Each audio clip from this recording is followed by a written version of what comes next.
锅中的水煮至有小气泡出现的时候，就可以把鸡蛋倒进去了。这种密集的小气泡说明水的温度已经够了，而且也能防止粘锅。这是煮了8分钟的效果。如果喜欢吃流心的，煮5分钟就够了。这种方法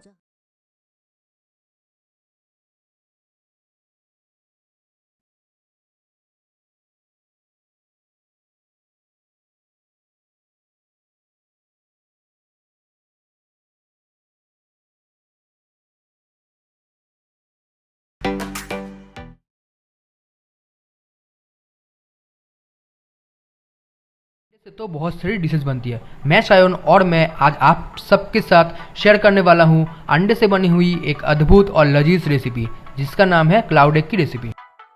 और इसे बनाने के लिए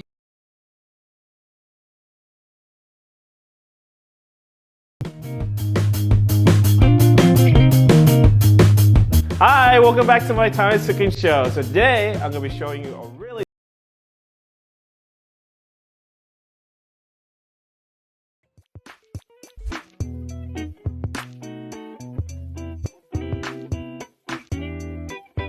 Disclaimer, I already washed my hands that time, so it's clean.